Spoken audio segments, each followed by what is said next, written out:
아멘. 네, 말씀은 레위기 60탄입니다. 제목은 영원한 언약 진설병이란 제목입니다. 레위기 24장 5절에서 9절 말씀 보도록 하겠습니다. 레위기 24장 5절에서 9절 말씀까지 같이 읽을게요. 너는 고운 가루를 가져다가 떡 12개를 굽되 각 덩이를 10분의 2 에바로 하여 여호와 앞 순결한 상 위에 두 줄로 한 줄에 6씩 진설하고 너는 또 정결한 유향을 그 각 줄 위에 두어 기념물로 여호와께 화제를 삼을 것이며 안식일마다 이 떡을 여호와 앞에 항상 진설할지니 이는 이스라엘 자손을 위한 것이요 영원한 언약이니라. 이 떡은 아론과 그의 자손에게 돌리고 그들은 그것을 거룩한 곡에서 먹을지니 이는 여호와의 화제 중 그에게 돌리는 것으로 지극히 거룩함이니라. 이는 영원한 규례니라. 아멘. 네, 구약에서 하나님께 제사를 드릴 때는 반드시 뭐라도 들고 가야 했습니다. 그렇죠? 아무것도 없이 그냥 소위 불알 두 쪽만 가지고 하나님께 가면 돼요, 안 돼요? 안 됩니다. 그러니까 하나님이 재물이 없이 왔지만 너의 마음이 갸륵하다. 그래서 그 사람의 제사를 받으실까요? 절대 받을 수가 없죠. 그걸 받는다고 가르치는 곳은 종교예요. 그러니까 인간이 재물이 없이 하나님께 왔는데 갸륵하다 그렇게 하고 받아주시는 재물 없이 받아주시는 곳은 교회가 아니라 거기는 하나님을 섬기는 곳이 아닌 바알을 섬기는 곳입니다. 그래서 바알이라는 존재 자체가 이 신은 존재하는 신이 아니죠. 바알은 그냥 우상이에요. 진짜 바알이라는 신이 있어서 그 신이 우리한테 막 비를 내려주고 뭐 농사를 잘 되게 해주고 그런 신이 실제로 존재했던 게 아니라 그냥 존재하지 않는 신을 만들어 놓고 그걸 신으로 섬긴 거예요. 그러니까 하나님이 재물 없이도 받아준다라고 했을 때 그 바알이라는 본질은 사람이기 때문에 어떻게 해요? 그 바알은 인간의 정성을 받죠. 바알은 받아요. 열심히 받습니다. 왜 그러냐면 인간이 만들어 놓은 신이기 때문에 인간의 정성을 갸륵하게 받아요. 그런데 하나님은 인간의 정성을 받지 않고 반드시 인간이 가지고 온 그 재물을 제사로 받으신다는 거예요. 그래서 인간의 정성을 받는다는 건 그건 이제 전설의 고향에 나오는 이야기라 그랬죠. 그래서 전설의 고향 끝날 때 보면 뭐 이 이야기는 경기도 파주 칠간다리에서 전해져 오는 뭐 효성이 지극한 아들의 이야기로 이 아들의 효성이 하늘을 감동하게 하여 뭐 칠간 다리가 무너지지 않고 뭐 잘 소통되었더라 이러면서 전설의 고향 끝나잖아요. 기억 안 나세요? 저는 어릴 때 엄청 전설의 고향 광팬이어가지고 항상 인간의 어떤 정성이 하늘에 닿았다 이러면서 이제 끝나요. 근데 그게 그 정성이 닿았다가 결국 교회에서는 뭐냐면 바알이라는 거죠. 바알에게 정성이 닿았다. 근데 바알은 결국 인간이 만들어 놓은 우상이기 때문에 그 정성이 인간에게 닿았다예요. 하나님께 닿았다가 아니라. 그러니까 하나님 앞에 나의 정성을 하나님께 드립니다. 이 자체는 바알을 열심히 섬기고 있다라는 증거죠. 반드시 그 정성에는 어떤 정성이 있어야 되냐면 십자가라는 예수 그리스도의 희생이 투영된 정성이 들어가야 된다는 거죠. 그러니까 우리가 만든 정성이 아니라 그 정성은 예수 그리스도라는 거죠. 그래서 예수 그리스도의 십자가 말고 다른 정성은 존재하지 않아요. 그래서 우리가 십자가 예수 그리스도 안에서 우리도 같이 그 안에 참여되는 거죠. 예수 그리스도의 십자가 안에 참여됐을 때 우리가 제물 될 수 있는 거예요. 그러니까 십자가 없는 제물은 존재하지 않는 거죠. 그래서 오전에도 우리가 수로보니게 여인에 대해서 봤지만 본인을 개로 여기잖아요. 본인을 개로 올소이다 이렇게 여기잖아요. 그러면 그 개가 하나님께 정성을 바칠 수 있을까요? 못 바치는 거예요. 개가 하나님께 정성을 바쳐봐야 뭐 개 뼈다거나 바칠까요? 우리 집 주주는 원래 고양이가 주인한테 너무 고마우면 막 쥐 같은 걸 잡아다가 이렇게 주인을 준대요. 고양이가 이제 주인께 너무 감사하면 정성을 이렇게 쥐를 잡아다 준대요. 근데 우리 집 주주는 이제 쥐를 잡을 수가 없잖아요. 아파트에 사니까. 쥐가 없으니까 뭘 물어다 준지 아세요? 양말을 양말을 이렇게 개켜 놓으면 이렇게 동그랗게 개켜 놓잖아요. 그럼 그거를 물어다가 제 침대 옆에 갖다 놔요. 자기 정성이라는 거죠. 그리고 야 이것이 왜 가져왔어? 그럼 또 나중에 또 있다가 또 다른 양말을 또 물고 와서 또 줍니다. 그러니까 우리 인간도 하나님께 정성을 들여봐야 양말이나 물어다 주고 뼈다구나 물어다 주는 존재라는 거죠.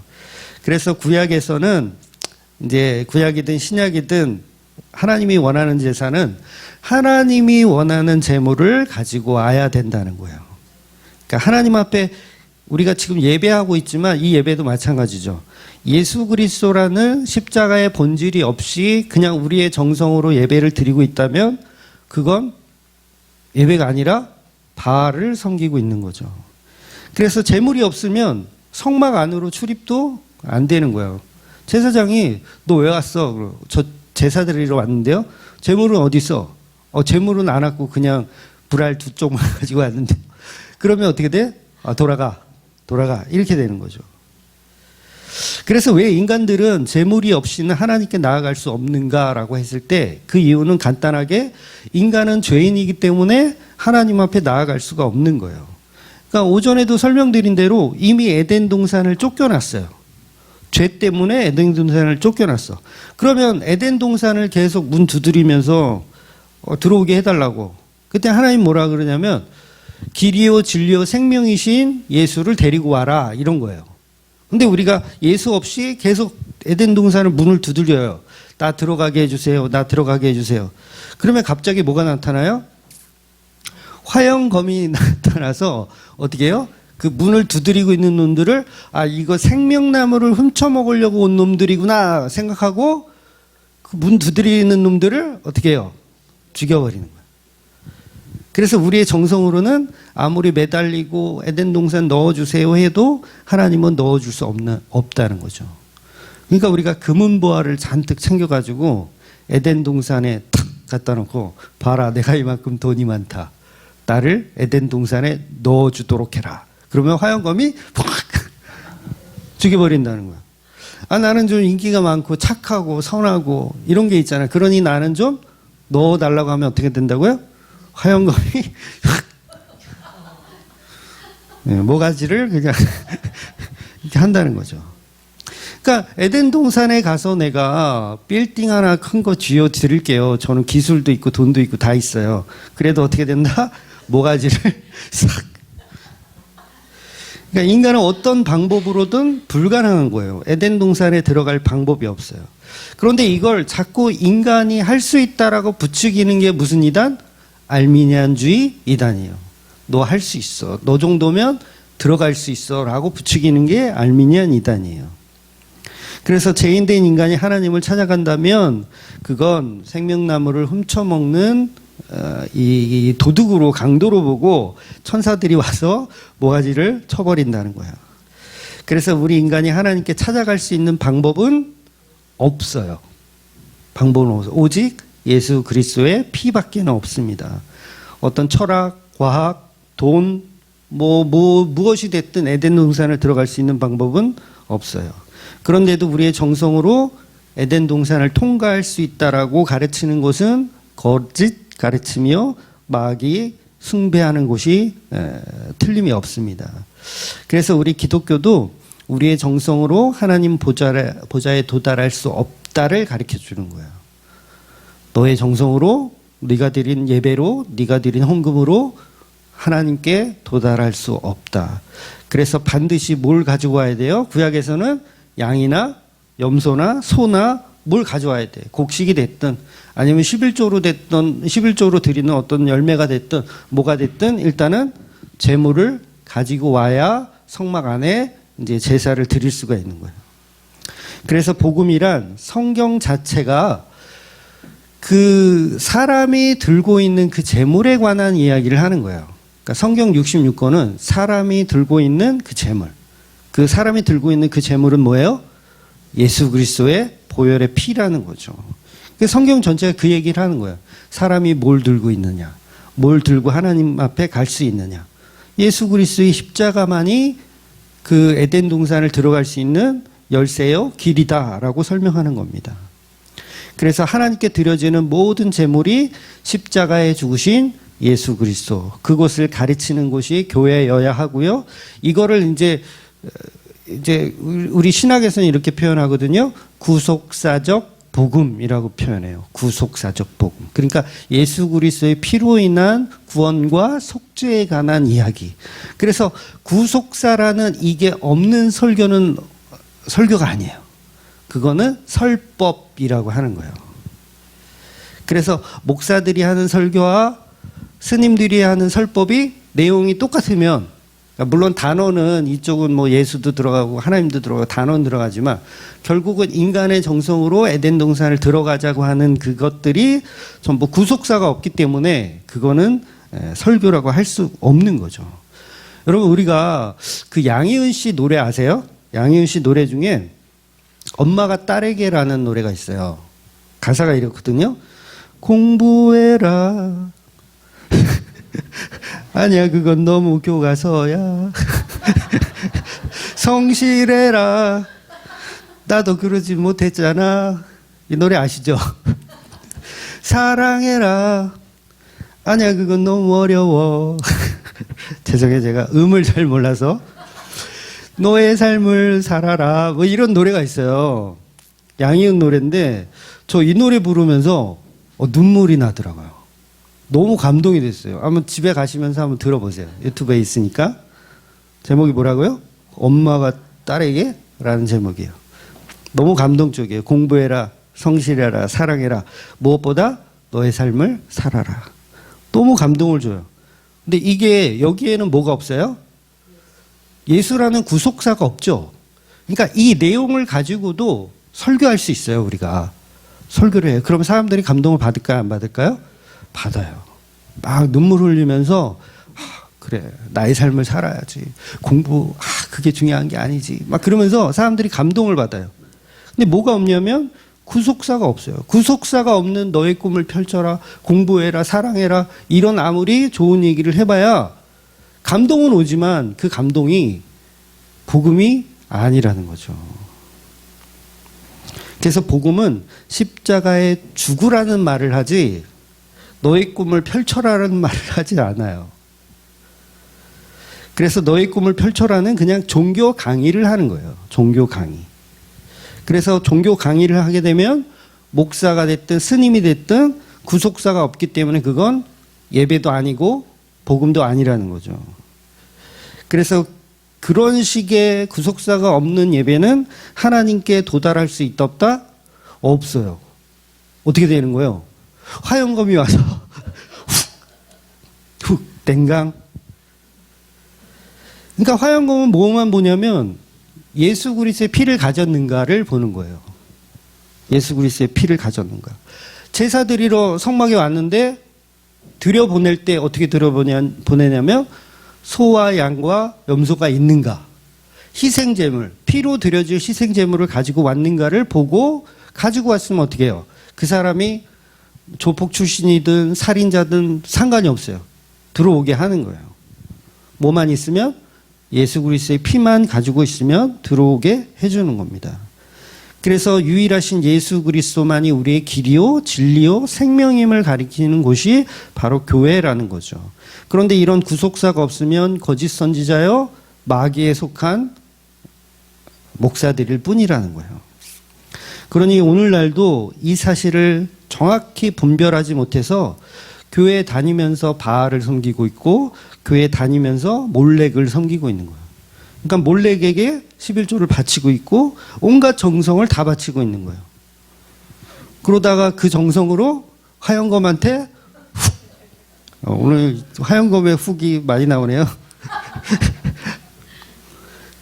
그래서 오늘 본문은 유대인의 절기의 말씀들을 이제 마무리하면서 진설병에 관한 이야기로 이제 나오잖아요.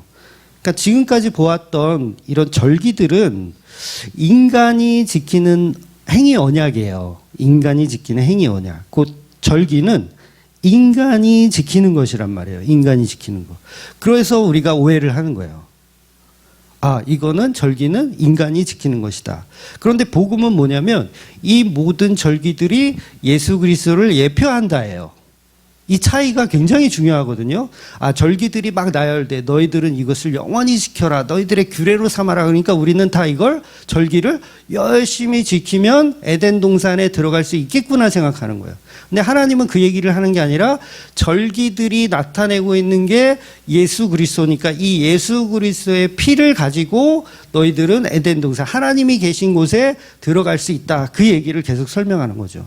근데 우리가 성령의 지혜가 없으면 예수 그리스도라는 보혈의 피는 빼버리고 우리가 지켜야 할 절기로 정신이 없는 거예요. 안식일 열심히 지켜서 주일 성수 열심히 해서 11조 열심히 내서 괜찮은 성도가 되었다라고 착각을 하는 거죠. 근데 이런 절기들이 전부 예수 그리스도를 예표하고 그의 구속사에 관한 이야기를 하고 있다는 거예요. 그래서 오늘 본문이 이렇게 시작해요. 너희가 떡을 만들라. 떡 만들어라. 이렇게 얘기하는 거죠. 떡 만들어라. 아니야, 그건 너무 어렵잖아. 이러는 거죠. 죄송해요. 이 노래를 모르시는데 알아서 표정이 더 그런가? 그러니까 떡을 만들라는 거예요. 떡을 만들어. 그러면 100% 인간들은 아, 우리가 하나님께 어떤 뭐를 만들어서 정성을 바치는구나 이렇게 생각을 한단 말이에요. 근데 그 떡이 아니라는 거예요. 아니라는 게 문제예요. 그래서 이 떡을 인간이 만들어서 올리는 게 아니라 오늘 본문에서는 너희가 떡을 만들어라. 이랬는데 이렇게 하지 않으시고 떡을 하나님이 직접 만들어서 내려주시면 어땠을까? 생각해 보세요. 성막 안에 들어갔더니 새로운 떡이 김이 모락모락 하는 떡이 만나 내려오듯이 이미 내려와 있어. 그러면 얼마나 복음을 해석하는데 어려움이 없을까요? 아, 떡은 하나님이 내려주시는 거야. 우리의 정성이 아니야. 설교하기 편하겠죠. 아마 매주 설교를 30분만 해도 될 거예요. 성경에 이런 식으로 써져 있다면. 근데 성경은 인간 보고 떡을 가져오라고 해놓고 이걸 계속 한 바퀴 꼬아서 역설을 한단 말이에요. 그러니까 30분 설교해도 되는 거를 40분, 50분을 설교하게 만드는 게 성경이에요. 제가 잘못하고 있는 게 아니에요. 절대로. 그러니까 성경 자체가 그냥 대놓고 딱딱 설명해 주면 쉬울 텐데 꼭 한 번을 꽈요. 인간 보고 떡을 만들려고 해놓고서 그 떡은 너희들의 정성이 아닌 예수 그리스도를 예표한다라고 한 바퀴 꼬니까 설교가 30분 안에 끝날 수가 없어요. 그 왜 설교학 교수들이 그런 얘기를 해요. 교회에서 30분 이상 설교하는 것들은 폭력이다. 맞죠? 30분 이상 설교 듣는 거는 폭력이다. 저는 그 말에 정말 공감했어요. 그래, 폭력 맞지. 그래서 주만교회는 폭력적 은혜를 폭력적 은혜를 쏘아붙죠. 네가 죽나 내가 죽나. 그 옛날에 사도행전 할 때는 1시간 반씩 막 했잖아요. 그때 그 편집해서 지금 들어보면 편집한 게 막 1시간 15분, 1시간 20분 막 이렇게 나오거든요. 근데 실제로 생으로 들을 때는 거의 1시간 30분을 했어요. 완전한 폭력적 은혜였죠. 네, 공감 안 하시네. 그렇게 돌아갈 수도 있어. 교인들이 자꾸 많아지면. 그래서 이게 설교를 짧게 할 수 있는데 길게 된다는 건 뭐예요? 그만큼 성경은 한 바퀴 꼬아져 있다라는 거예요. 그러니까 정신을 차리지 않으면 뭔 얘기인지 못 알아들어요. 그러니까 인간의 정성이라고 착각을 하더라는 거죠. 그래서 사람이 설교를 한 3년을 들으면 이게 사실은 다 아는 내용이니까 잔소리로 들릴 수 있거든요. 잔소리로 계속 들려요.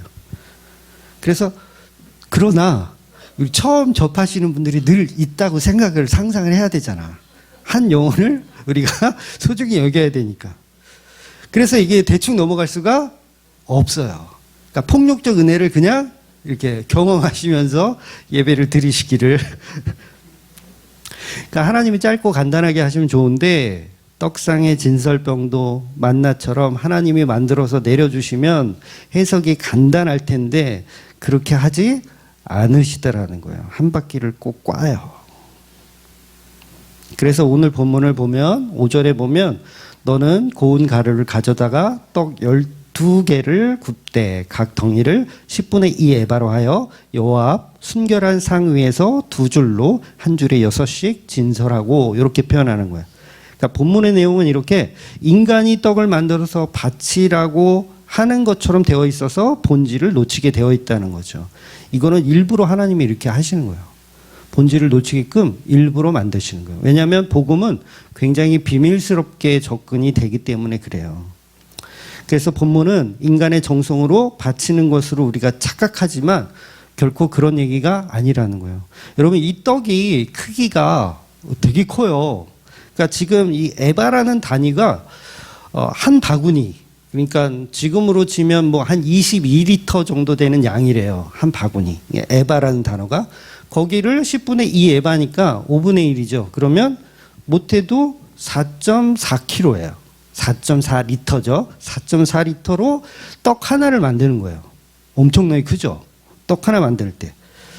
그러니까 이거 그러니까 4.4리터로 떡 하나를 만드니까 정성이 들어가겠어요? 안 들어가겠어요? 엄청 들어가야 돼. 4.4리터로 만들려니까. 그러니까 정성이 엄청 들어가는 것처럼 계속 속이고 있는 거예요. 성경이 우리를 속이고 있어. 너희들의 정성이 필요하다. 그러면서. 그래서 이 12개가 충분히 먹을 수 있는 양이에요. 이게 적은 것 같아도 12개 이거 누구 코에 붙여? 뭐 이렇게 생각하는데 절대 그렇지 않아요. 한 덩이가 엄청나게 컸다는 거죠. 그래서 인간의 정성으로 이렇게 큰 떡을 만드는 정성이 필요하고 이걸 들여지는 것으로 우리는 착각을 해서 본질을 다 놓쳐버린다는 거예요.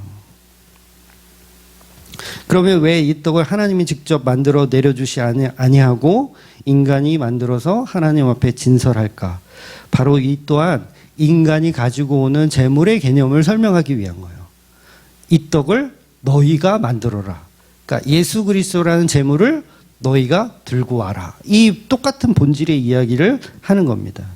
그래서 이 떡은 12교회를 상징하잖아요. 떡이 12개인데 12지파 12교회를 상징해요. 그러니까 예수 그리스도의 희생을 이제 표현하는 교회인데 이게 여러분 해석할 때 12교회 그러면 12떡, 12진설병, 12떡 하면 교회만 상징한다라고 생각하시면 안 돼요. 이 교회만 상징하는 게 아니라 먼저 뭘 상징해야 되냐면 예수 그리스도의 살과 피를 사실은 먼저 상징되어 있다는 거예요. 그래서 제물이라고 하는 거예요. 너희가 만들어라. 그러나 너희가 가져온 이 떡은 누구다? 예수 그리스도라는 거예요.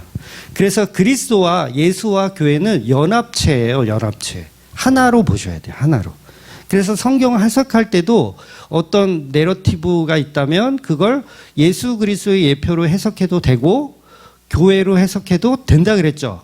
오래전부터 계속 똑같은 얘기하는 건데 어떤 사건이 있을 때 그걸 예수 그리스도로 예표해도 되고 교회로 예표해도 된다는 거예요. 왜냐하면 둘은 한 몸이기 때문에 그래요. 그러니까 진설병은 먼저 예수님을 상징하고 그 다음에 또 뭘 상징해요? 12교회, 우리 교회들을 상징하는 거예요. 그래서 모든 성경은 십자가로 풀린다. 모든 성경은 십자가로 풀린다. 십자가에 죽으신 예수, 십자가에 죽은 나. 이해가 되시죠? 모든 성경은 이렇게 풀리는 거예요. 모든 성경은 예수 그리스도의 십자가로 풀리고 모든 성경은 예수 그리스도의 십자가에서 죽은 나로도 풀리는 거예요. 둘 다 맞는 해석이에요. 그래서요, 같은 본문으로도 설교를 2번 할 수 있어요. 예수 그리스도의 예표로도 설교할 수 있고 예수 그리스도의 신부된 교회로도 설교할 수 있어요. 같은 본문 가지고. 그래서 성경 66권 전체를 사실은 2번을 설교를 하고 죽어야 되는데 한 번 하고 죽을지 그건 모르겠어요. 사실은 2번을 해야 돼요. 하나는 그리스도로 보고 하나는 교회로 보고. 그래서 설교가 길어요. 예, 피곤하시면 좀 주무세요. 그래서 하나는 예수로 풀고 하나는 교회로 푸는. 그런데 이걸 가지고 이제 우리가 오해를 하면, 저 목사님은 교회로 푸는데 이 목사님은 예수로 푸네? 그러면 어떻게 해요? 예수로 푸는 교회인들은 교회로 푸는 교회를 이상하다. 막 그러죠. 내 취향 아니다. 막 이러고. 또 반대로 교회로 푸는 교회는 또 예수로만 푸는 교회를 막 손가락질하고. 근데 복음은 하나이기 때문에 그 안에 예수 그리스도와 교회가 함께 있다는 거예요.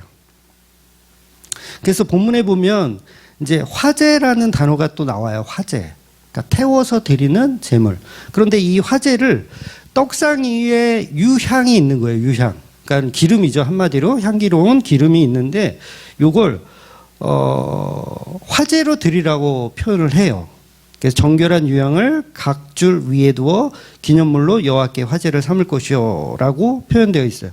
그럼 유향만 화제로 희생제물 드리고 떡은 태우지 않으니까 떡은 희생제사가 아닌가 보다 또 이렇게 오해를 할 수가 있는데 그렇지가 않아요. 이 떡도 사실은 화제로 드려진 거나 마찬가지예요.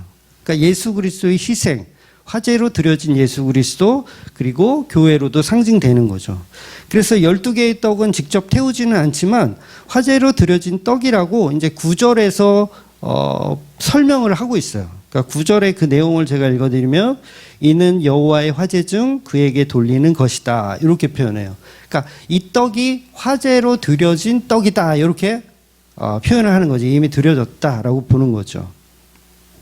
그래서 이 떡이 이제 하나님께 드려지고 12떡은 하나님의 희생 제물이에요. 12떡은 하나님의 예수 그리스도를 상징하죠. 드려져요. 그 다음에 이 떡은 화제로 태우지는 않지만 상징적으로 화제가 되었고 이걸 이제 누가 먹어요? 제사장들이 나누어 먹는 거예요. 그러니까 예수 그리스도가 하나님 앞에 드려진 화제로 드려진 희생 제물이 되고 그 십자가의 피를 제사장들이 나누어 먹는 거예요.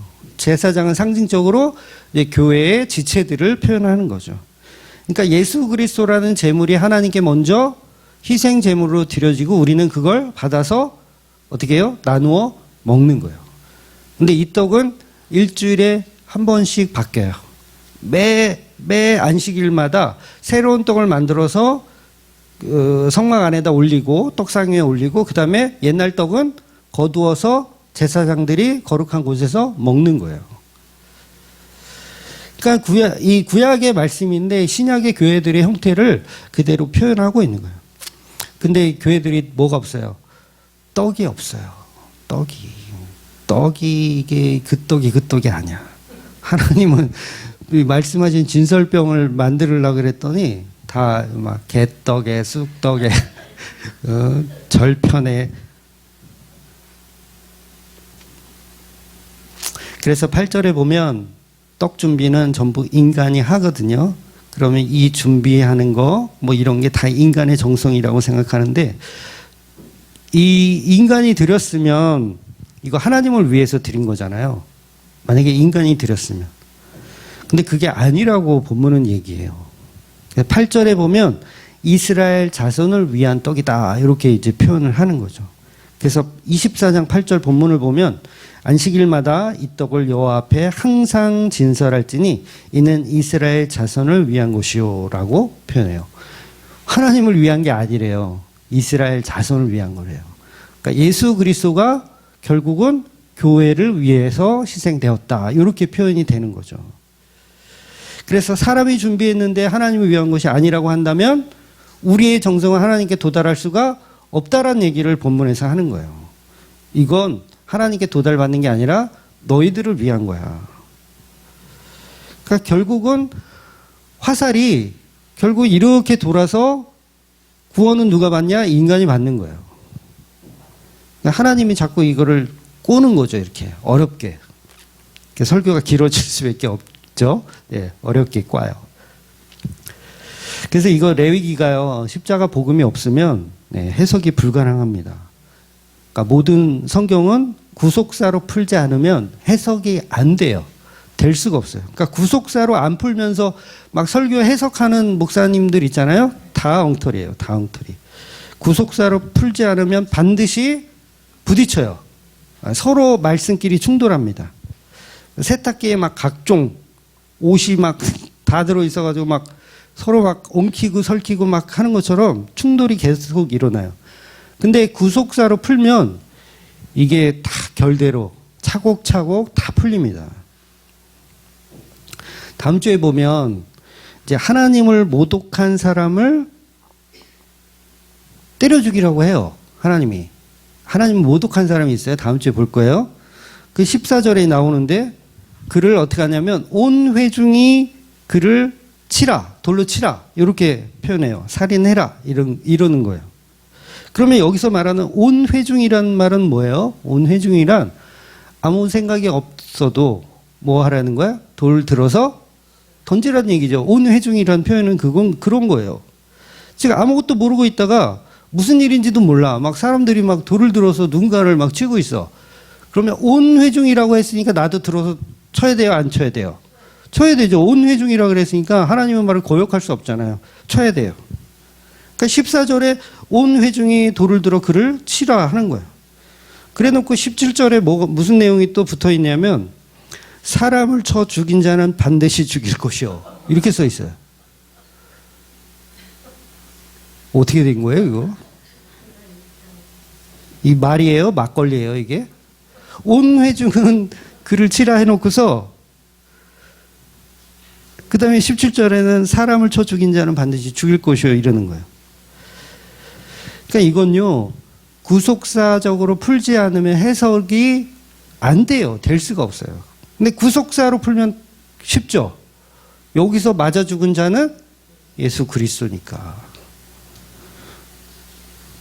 그리고 우리가 십자가에 죽은 예수를 돌로 쳐서 죽인 자들이니까 우린 당연히 죽어야 되는, 우리도 마땅히 죽어야 돼요. 그러니까 성경이 부딪히질 않아요. 구속사로 풀면 다 풀려요. 그러니까 이게 너무 신기한 거예요. 아, 이거구나. 아, 이거구나. 십계명도 우리가 봤지만 우상 숭배하지 말라 그래요. 그리고 또 부모를 공경하라 그래요. 그러면 우상 숭배하는 부모는 어떻게 해야 돼요? 죽이면 부모를 공경하라의 거역인데? 그게 풀려요, 안 풀려요? 안 풀려요. 그래서 세상의 윤리 도덕으로는요, 성경을 풀 수가 없어요. 근데 구속사적으로 풀면 서로 충돌이 안 나요. 즉, 구속사로 성경을 풀지 않으면 성경은 독해 자체가 안 돼요. 무슨 얘기인지 이게 알아들을 수가 없어요. 그러니까 이 성경을 해석하는 신학자들이 사실은 다 거짓말하고 있는 거예요. 완벽히 풀리지 않으니까 결국 뭐라 그래요? 하나님이 계시를 여기까지밖에 안 주셨어. 아니요, 우리가 충분히 알아들을 만큼 계시를 주셨어요. 우리가 눈이 없어서 소경이라서 그걸 못 알아보는 거죠. 그래서 이거를 구속사적으로 풀면은 다 해결이 되는데 요거를 윤리적으로 풀려니까 안 되니까 지금도 기독교인들한테 사형선고 제도 찬성 반대 딱 물어보면 어떻게 해요? 반으로 다 나뉘어요. 사형선고 어떻게 찬성하냐? 그럼 찬성하는 분들이 있고 저는 찬성하는 스타일이거든요. 찬성하는 사람이 있고 또 반대하는 사람이 있어요. 어떻게 사람의 생명을 인간이 마음대로 이렇게 결정할 수 있느냐? 서로 난제예요. 이게 왜 난제가 돼요? 성경을 푸는 법을 몰라서 그래요. 그러니까 성경은 구속사의 이야기니까 살인자를 죽여야 되나 살려야 되나 그 얘기를 하는 게 아니잖아요. 그러니까 엉뚱한 데다가 지금 맞춰가지고 도배지를 이렇게 좋은 도배지를 이렇게 바르다가 실크 도배지를 바르다가 중간에 떨어졌어. 그러니까 아무거나 갖다가 또 붙여. 그리고 아, 우리 집 깨끗해. 이러고 있는 거랑 똑같은 거예요. 그래서 성경에 난제들이 많은 것처럼 보이거든요. 요런 식으로 이제 못 푸는 거예요. 못 풀어. 결국은 구속사로 풀지를 못하기 때문에 성경이 계속 이게 헤매게 되는 겁니다. 그래서 구속사적인 원리로 성경을 푸는 게 굉장히 중요한 거라는 거죠. 그러니까 제가 교회를 개척하기 전에 이제 그런 거 물어보시는 분들이 있어요. 지금도 이제 그거 물어보시는데 도대체 목사님은 누구의 영향을 받으셨냐? 요거 질문하시는 분도 있어요. 그러니까 스승이 누구냐? 당신의 스승이 누구냐? 그 스승이 누구냐 그러면 저는 할 말이 없어요. 왜냐면 그냥 성경을 구속사적으로 푸는 것 뿐이니까 뭐 특별한 스승이 없죠. 그러니까 제가 뭐 스승이라고 한다면 지금은 뭐 이장호 목사님 제가 좋아하잖아요. 이장호 사적인 자리에서도 많이 말씀하는데 이장호 목사님도 코로나 전에 19년도에 알게 되신 분이에요. 19년도에 알게 됐고 그다음에 이장호 목사님이 여기 사경에 서울에서 사경에 한다 그래서 가서 인사도 드리고 그랬었어요. 그러니까 특별히 어떤 단체나 어떤 기관에서 내가 훈련 받거나 아니면 뭐 스승이 있어서 내가 그분을 모셔서 막 노하우를 전수받은 게 아니에요. 그냥 구속사적으로 성경을 풀고 있는 거죠. 그냥. 그런데 어떻게 해요? 성경이 막힘없이 저는 아직까지는 막힘없이 풀린다고 생각이 들거든요. 막힘없이 풀려요. 성경을 예수 그리스도의 구속사적 개념으로 푸니까 문제가 없더라는 거예요. 그래서 구속사적으로 푸는 목사님들을 만나면 비슷한 거예요. 이장호 목사님도 그렇고 그리고 김성수 목사님도 그렇고 그다음에 차경민 목사님이라고 또 있어요. 부산에. 그 목사님도 그렇고 다 뭐예요? 구속사적으로 푸시는 분들이기 때문에 비슷해요. 교단도 다 달라. 합동, 뭐 고신, 백석 다 다른데 비슷하게 들리는 이유가 구속사적으로 성경을 풀기 때문에 그래요. 인간의 해석으로 푸는 게 아니라. 루터가 사실 이 말을 우리 개혁주의에서는 제일 먼저 했거든요. 루터가 무슨 얘기를 했냐면 모든 성경은 예수 그리스도로 풀린다 이 얘기를 루터가 벌써 했어요. 옛날에. 벌써 500년, 500몇 년 전에 했어요. 그래서 사실은 모든 목사가 다 구속사적으로 성경을 풀어야 이게 맞는 거예요. 기독교는 원래 그랬어요. 그래서 칼빈주의가 뭐예요? 오직 예수 그리스도잖아요. 오직 성경, 오직 예수 그리스도. 그런데 구속사적으로 푸는 게 어느 순간 성령의 은혜가 없으니까 사람들이 계속 인본주의를 풀기 시작하는 거예요. 내가 갖고 온 재물이 예수 그리스도다. 이게 구속사잖아요. 내가 갖고 온 재물이 예수 그리스도다. 내가 정성을 들여 만든 떡이 예수 그리스도다. 이게 구속사예요. 근데 예수 그리스도를 빼버리고 내가 만든 정성의 떡. 끝. 내가 가져온 내 정성이 들어간 소. 내 정성이 들어간 양. 이렇게 변질이 된 거죠. 그러니까 안 맞아요. 구속사적인 설교를 안 하는 목사님들의 설교를 들으면 머리가 아프고 더 이상 듣기가 힘들고 왜냐하면 그건 복음이 아니기 때문에 그래요. 그래서 구속사적으로 풀면 인간이 가지고 온 재물은 전부 예수 그리스도를 표현한다. 그래서 오늘 본문에 말하는 떡 12개도 예수 그리스도의 살과 피이며 그 안에 예수 그리스도의 몸된 교회가 들어있다는 거죠. 그래서 안식일마다 이 떡은 새롭게 바뀌며 우리들의 먹을 양식으로 제공이 되는 거예요. 그래서 다음 주에 보면 이제 문맥상 맞지 않아 보이는 이야기가 나온다 그랬잖아요. 문맥상 맞지 않은 내용. 그러니까 여호와를 모독하다가 사람들의 손에 맞아 죽는 어떤 사람의 이야기가 등장해요. 굉장히 뜬금없죠. 그러니까 절기 얘기 막 하다가 갑자기 등대 얘기하다가 떡상에 있는 떡 얘기하다가 그 다음에 그러니까 사람들의 돌에 맞아 죽는 어떤 사람의 이야기가 딱 붙어 있어요. 그러니까 이게 문맥상 연결이 안 되잖아요. 신학자들은 이걸 또 뭐라고 얘기하냐면 문서 조작설 그래가지고 문서설 그래서 짜집기 했다. 성경이. 이 얘기 저 얘기 그냥 대충 이렇게 붙였다. 근데 구속사적으로 풀면 이게 다 연결이 돼요. 순서가.